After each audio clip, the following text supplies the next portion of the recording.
Welcome to the Human Capital Innovations Podcast, your go-to source for personal, professional, and organizational growth and development. We hope you tune in often for all things people management, organizational development and change, organizational leadership, and social impact related. Maximize your personal and organizational potential with Human Capital Innovations Podcast.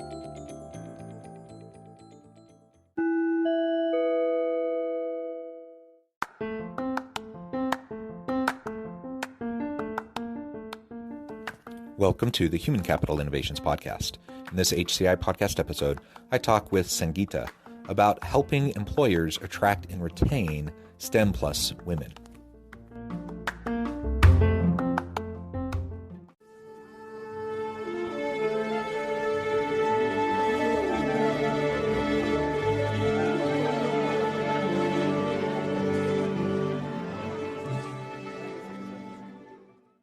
Sangeeta, welcome to the Human Capital Innovations Podcast. Thank you, John. Appreciate it. It is a pleasure to have you on today. I'm super excited to be exploring a really important topic with you. We're going to be talking about helping employers attract and retain STEM plus women in the workplace. Super important, super timely. And while it's always been an important conversation to have and something that we need to be working towards, greater parity and greater diversity and involvement, especially in STEM fields. I think it's particularly important right now because of the setback that the pandemic has had on women's equity issues in the workplace. Some reports have suggested that it's set us back even a generation. And so that's disheartening, but there are things we can do. And so I'm excited to explore that with you. As we get started, I wanted to share Sangeeta's bio with everybody. At 29, Sangeeta was at the end of her rope, about to quit a STEM career she loved because she couldn't navigate the roadblocks that were being thrown in front of her as a woman, as an immigrant, as a person of color. Luckily, a mentor reached out, guided her, and she stayed in her career for another 2 decades, achieving 26 patents and leading global teams of 5,000 plus with budgets of more than 200 million. She has mentored other STEM women, but could only help one woman at a time. That's why she is building a scalable for-profit career advice platform. 30 plus million STEM women around the world have access to the advice they need from top professionals to stick with their careers and thrive. Today, she can lead her global company because of the early leadership, business, and life lessons she learned, first as a scientist with GE, then as a director of marketing and various managerial positions with GE Aviation, then as global head of data science and chief diversity officer with Nielsen, then as VP of connections with Amazon, all thanks to her sponsor who reached out in the very beginning. That is such a wonderful background, wonderful story. I'm excited to pick your brain, learn more about what we can do about all of this.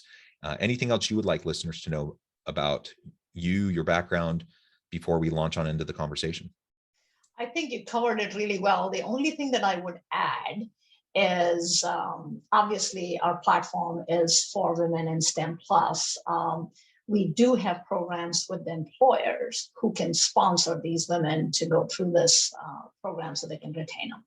That's all that I wanted to add. Yeah, wonderful, wonderful. So as we launch on in, why don't you describe for us a little bit more about your experience, if you don't mind sharing, in terms of some of those roadblocks you face, because you are a good example, of someone who, especially considering the time frame in which you were trying to navigate. I think we still have a lot to work through and a lot to improve on, but it is better now than it was, decades ago. So tell us a little bit more about that, the challenges of navigating that you faced, and then we can start to pick apart, like, what specifically can we do as leaders, as advocates, as mentors, as allies today to help women in STEM plus fields?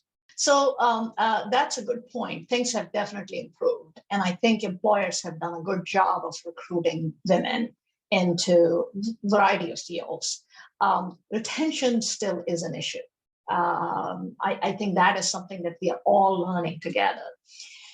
And if I talk about my own experiences, I grew up in the engineering and sciences world, right from college to my first job, and later jobs in aviation and energy and tech industries. And I might be the only woman in many meetings that I went to.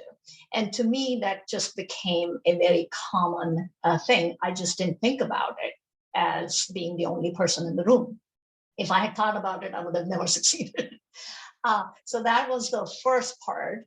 The second part was the hurdles that I faced especially during my early career. And in those days, I didn't even know what networking meant, what was coaching, networking, mentoring, or sponsoring. And every now and then you get into a situation that would be very sensitive from the perspective whether it is business related, who is on one side versus the other, and making a decision that may make some people in the company, in the organization you're in, very happy, other people not so happy. How do you navigate some of those things? And most of the business related stuff, I was able to create a network of mentors where I could go to. But when it came to the sensitive topics, I just squirmed and I just stressed myself out and I wanted to quit.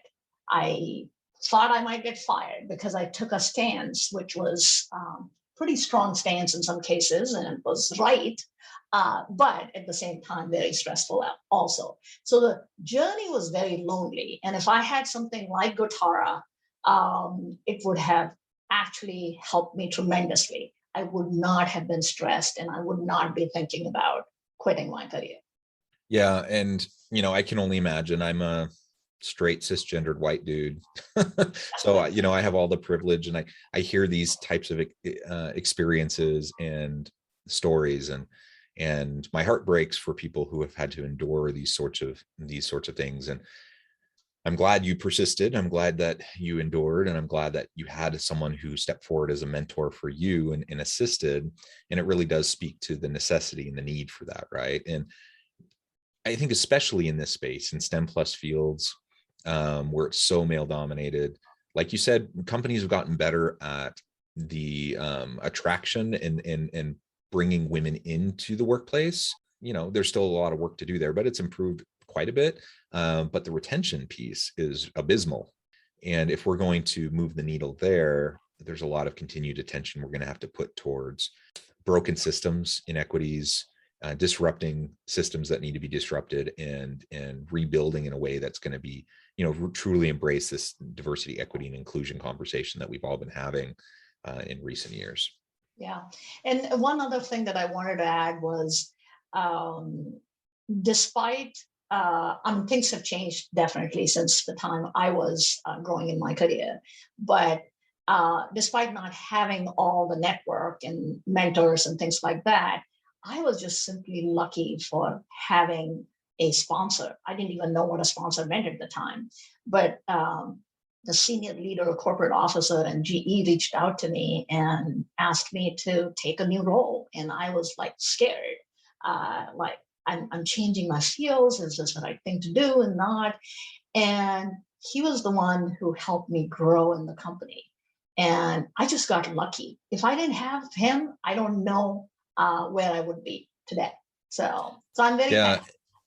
Yeah. And it reminds me, especially when we have these sorts of gaps, whether it be gender gaps or racial, ethnic gaps, whatever, the sort of gap that we experience in our workplace, those on the margins aren't in a position to really fight for themselves very well for parity and equity.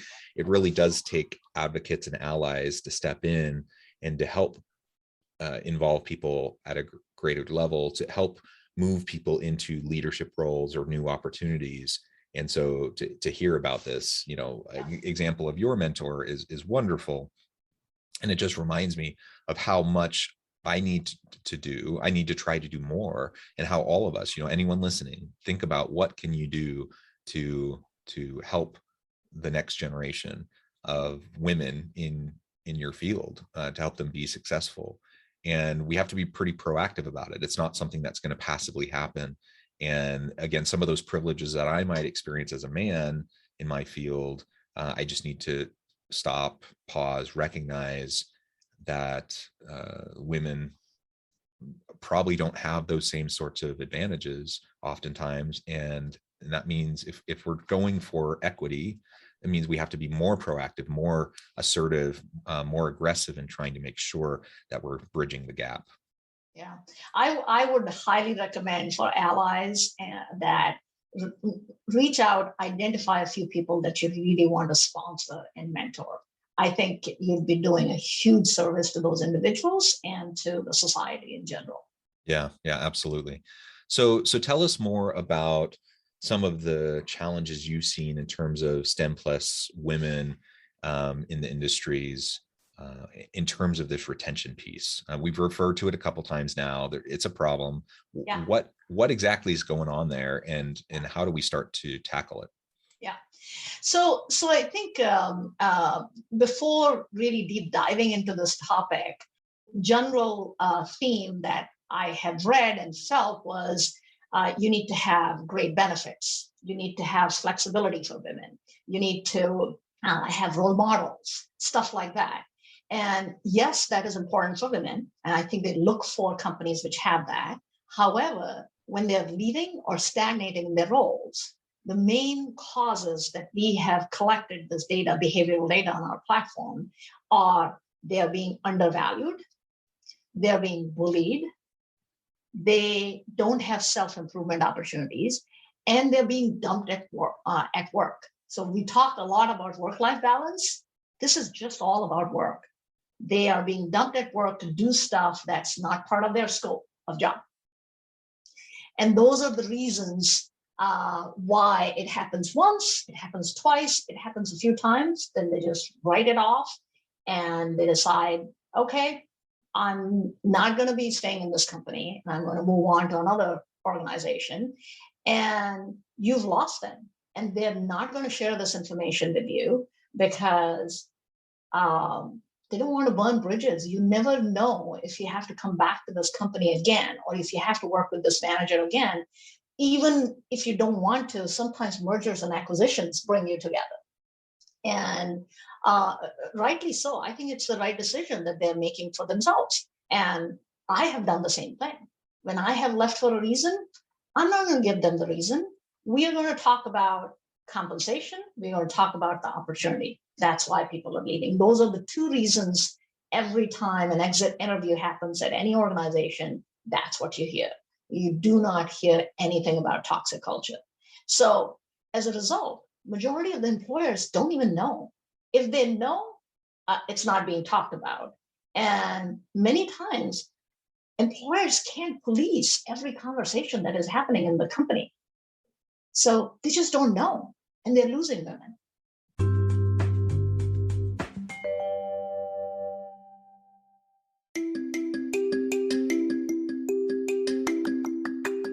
I'm excited to announce the publication of my new book from HCI Press, Bluer Than Indigo Leadership: The Journey of Becoming a Truly Remarkable Leader. Early in my adult life, I learned about an Asian proverb that translates as bluer than indigo. If you think about the color indigo, it is a brilliant, deep, and vibrant blue, what some would call the bluest of blues. To have something that is bluer than indigo is rare and truly remarkable.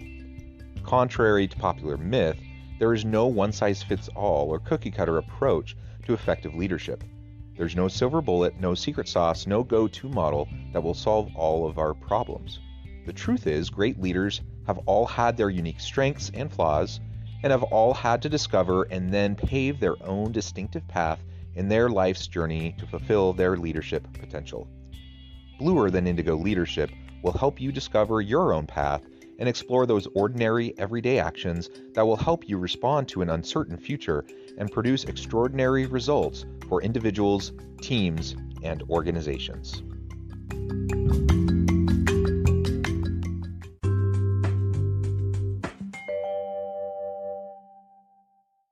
Yeah, I really appreciate that. I think many organizations really don't do a good job with exit interviewing anyways. And so you have people leaving. Oftentimes those conversations really aren't even happening anyways. But if they are happening, does someone feel like they can truly be completely forthcoming? And the conventional wisdom is, well, yeah, because they're leaving the organization, so there's no reason why they would hold back, and they're going to be willing to unleash. But you've just articulated something super important in a flaw in that reasoning, and that is, especially for women, your network is super important, and you may not have the same extensive network as, say, men who are in similar positions, and so you have to cultivate that, and you really could be shooting yourself in the foot for future opportunities if you really truly open up, and especially if you start talking about toxic culture, sexism, racism, those sorts of things that you experience. People don't like hearing that. People will do and say bigoted, sexist, racist things.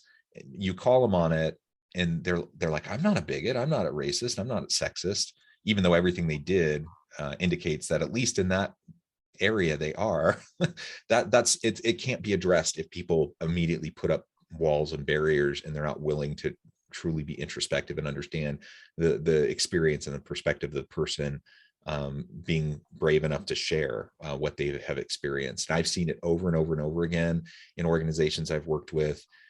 People who are, overall good people, well-meaning people. It's not like they're walking around trying to hurt everyone around them, but they do and say racist, sexist, bigoted things on occasion. And if that happens, that creates that toxic culture. It needs to be addressed. If it's not addressed, we're going to perpetuate a problem. And that's why we have this retention issue. One of the many reasons, I guess, why we have this retention issue.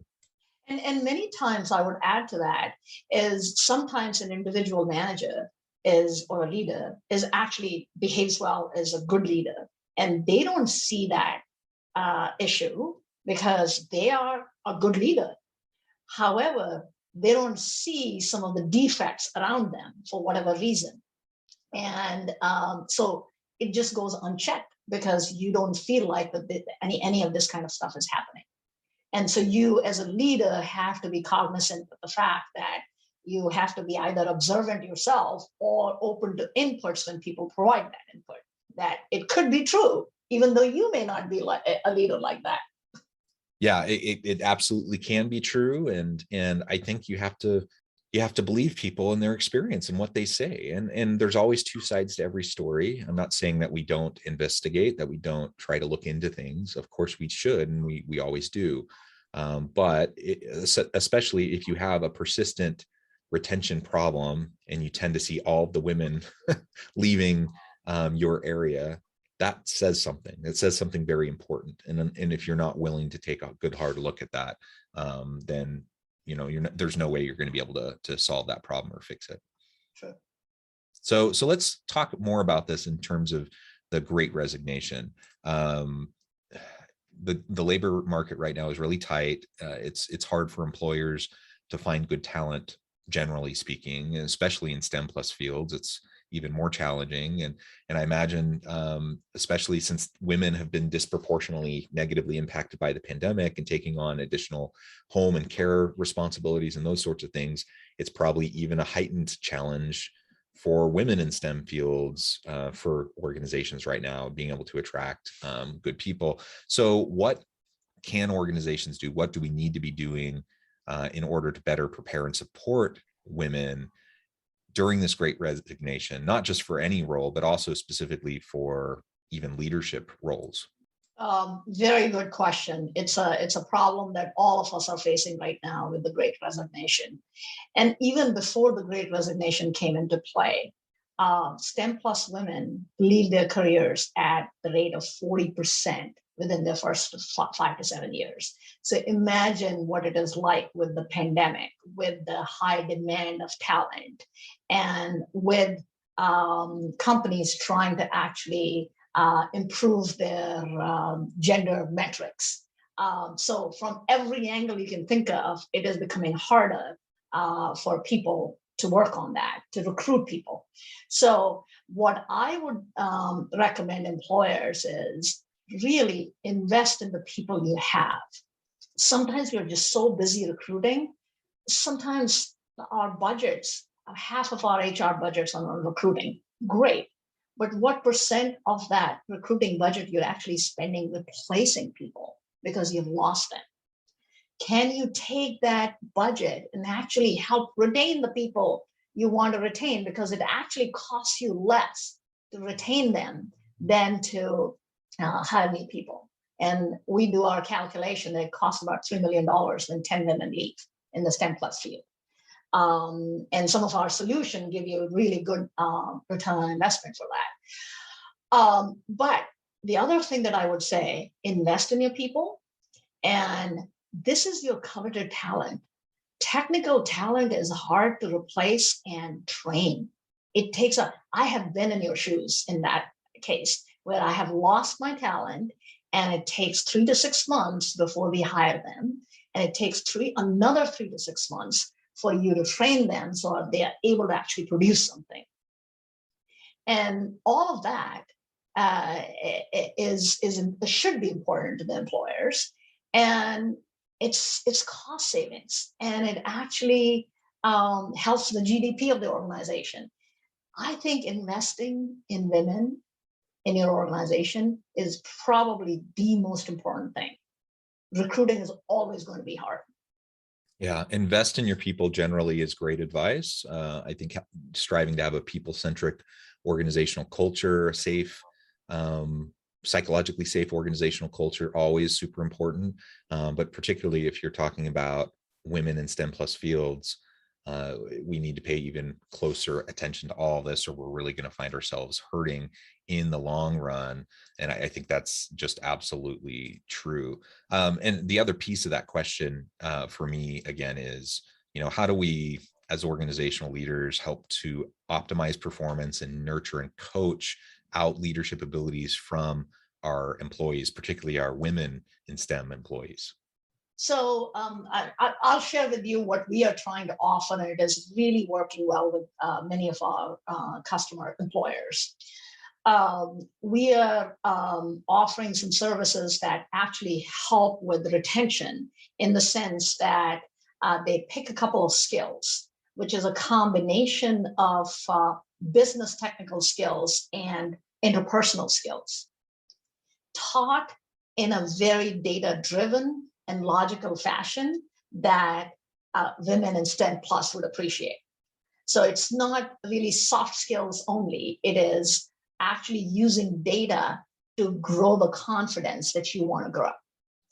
And it actually resonates really well with the women in these fields because we are using our best practices, where people like me and others who are using our own examples to say, yes, when I was walking the factory floor in this airline, this is what happened, and this is how I handled it. Obviously, I did well and rose to executive rank, so I must have done something right.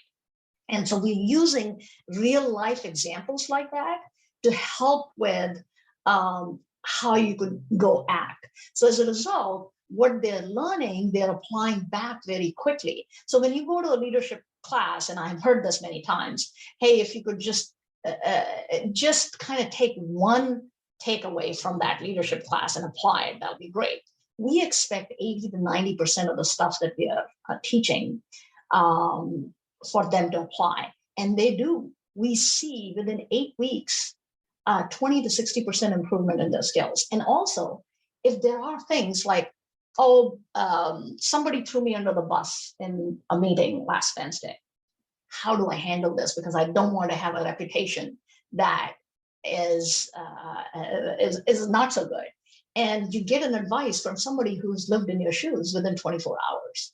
So this is a combination of just in time and nuggets of advice and training that you can use on the go. So you go apply back to work very quickly, and you learn from it. And as a result, employers learn from it too. What are the things they can do to help retain them? What are the things, what kind of love they need to give to these women to be able to retain them? And what are the things they can do about their culture to retain them? And what are the things they're already doing well, they need to just keep doing and not stop doing? And so those are some of the things that I would say are key to retention. I love it. I think those are all really important tips. Sangeeta, it has been just a pleasure talking with you. The time has flown by, and I see that we're almost to the end of our time. I need to let you go here in just a minute. But before we close, I wanted to give you a chance to share with listeners how they can get connected with you, find out more about your work, your team, your new initiative underway, and then share the last word on the topic for today. Yeah. Thank you, John, for the opportunity. And please reach out and to my startup, gotara.com, GOTARA.com, and sign up as a member. Check it out. Get your employers to check out our website and see if that would be something that they would be interested in picking up. And the last piece of advice is for the folks in the audience is know that you have the self-confidence. Sometimes women think that they don't have the self-confidence and they have imposter syndrome. Self-confidence is innate in you. You need to turn it on. You already have it. I love it. I love it. Thank you so much. I encourage listeners to reach out, to get connected, find out more about what Sangeeta can do for you. And as always, I hope everyone can stay healthy and safe, that you can find meaning and purpose at work each and every day. And I hope you all have a great week.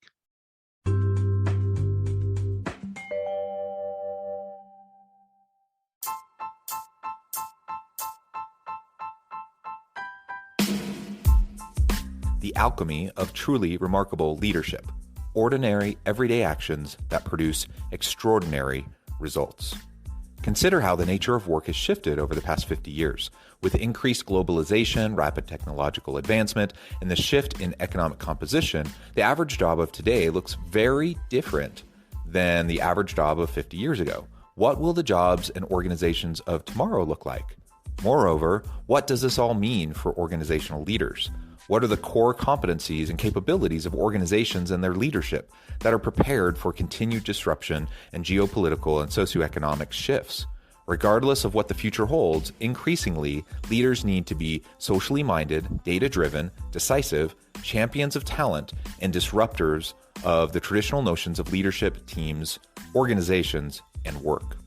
The alchemy of truly remarkable leadership will help you to explore your own leadership competencies and capabilities and consider ways to apply and implement them into your workplace and personal life.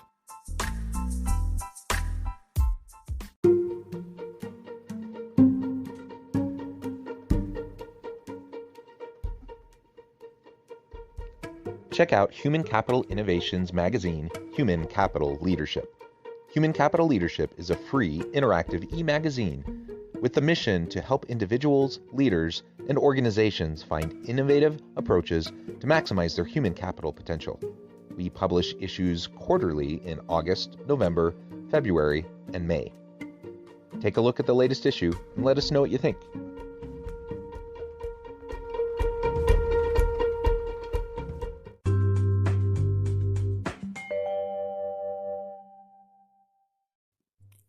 Thanks again for joining us for this episode of the Human Capital Innovations Podcast. I hope you stay healthy and safe and that you have a great week.